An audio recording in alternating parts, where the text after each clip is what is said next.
ओम शांति। मेरे आत्मिक भाई और बहनों, मैं ब्रह्म कुमार विजय भास्कर आपसे भगवान के बारे में कुछ बातचीत करना चाहता हूँ। दुनिया में दो प्रकार के मनुष्य हैं। एक भगवान को मानने वाले, जिन्हें सभी आस्तिक कहते हैं। दूसरे भगवान को नहीं मानने वाले, जो नास्तिक कहलाते हैं। क्योंकि भगवान को इन आँखों से किसी ने नहीं देखा, उसका हम जैसे कोई शरीर या रूप नहीं होता जो देखने में आए। जिसे ईश्वर के अस्तित्व पर विश्वास है वो आस्तिक है, जिसे विश्वास नहीं वो नास्तिक ठहरा। अब प्रश्न यह उठता है कि सचमुच में भगवान है या नहीं। आस्तिक और नास्तिक दोनों में कौन सही है? वास्तव में दोनों ही गलत हैं, क्योंकि दोनों नहीं जानते भगवान कौन है। यदि है तो उसका परिचय है क्या? उसका नाम, रूप, देश आदि का पता संसार में किसी को नहीं। वो करता क्या है? भक्ति करने वालों का अंधविश्वास है, इसलिए उनको भी आस्तिक नहीं कह सकते। इसके लिए भगवान या ईश्वर का सत्य ज्ञान, पहचान जिन्हें प्राप्त होता है वे ही सच्चे आस्तिक हैं। अब उसका सत्य परिचय कौन देवे? शास्त्रों में तो उसका परिचय महापुरुषों ने जो दिया है वह उन्होंने अपने अनुभव से वर्णन किया है। तो वह कहाँ तक सही मान लें? वह तो संपूर्ण सत्य कैसे मान सकते हैं? जैसे कोई सभा में आमंत्रित मुख्य अतिथि का परिचय कोई अन्य व्यक्ति पढ़कर सुनाते हैं तो 100% संपूर्ण नहीं होता। वैसे ही भगवान का संपूर्ण सत्य परिचय कोई मनुष्य मात्र कैसे दे सकते हैं? इसलिए संसार में सच्चा आस्तिक कोई नहीं है, सब के सब नास्तिक ही ठहरे। तो हमें भगवान की पहचान कैसे हो? दूसरा प्रश्न। जब तक भगवान स्वयं इस धरा पर अवतरित होकर अपना परिचय स्वयं न दें, तब तक कोई उन्हें पहचान नहीं सकते।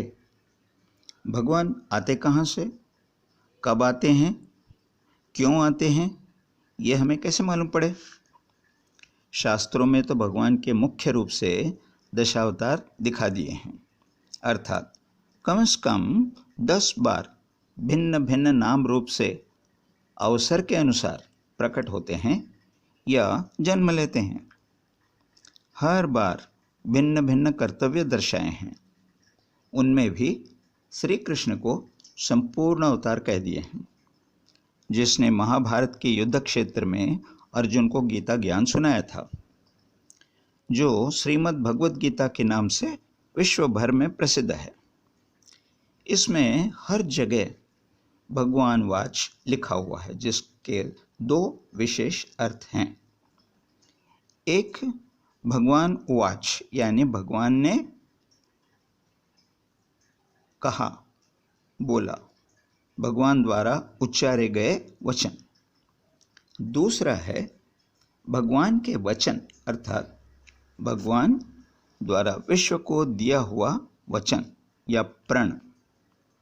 दोनों ही अर्थों में यह खरा उतरता है, निभाता भी है। एक जगह कहते हैं, परित्राणाय साधूनां विनाशाय च दुष्कृतां धर्म संस्थापनार्थाय संभवामि युगे युगे। वैसे तो केवल 4 युगों का ही एक कालचक्र है, सत्य, त्रेता, द्वापर और कलयुग।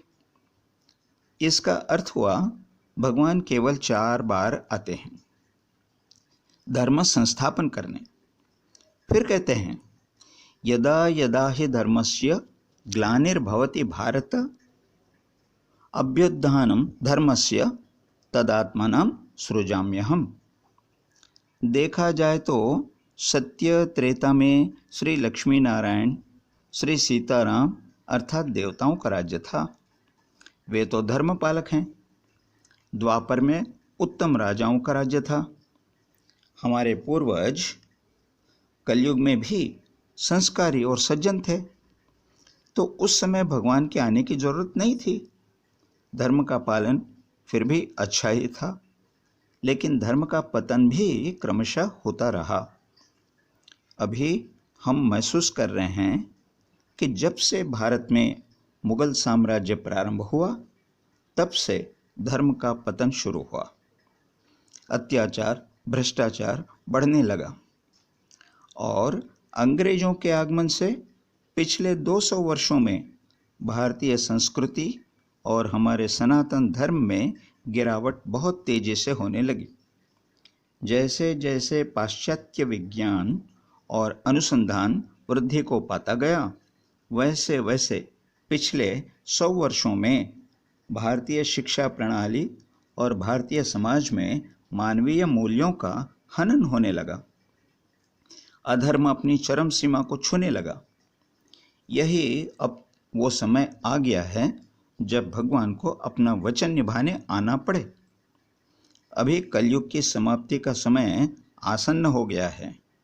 इससे मालूम पड़ता है कि धर्म की अतिग्लानि, अपमान सारे कल्प में केवल एक बार कलयुग के अंतिम छोर में ही होता है, और तब ही भगवान स्वयं भारत माता की रक्षा करने, पुनः दैवी संस्कृति का उत्थान करने, दुख पहुंचाने वाले दानवी संस्कृति का संपूर्ण विनाश करने मात्र एक बार ही भारत में अवतरित होते हैं। अपना सही परिचय भी तभी हमें देते हैं। ओम शांति। अगले एपिसोड में हम आपको भगवान का परिचय विस्तार से सुनाएंगे। ओम शांति।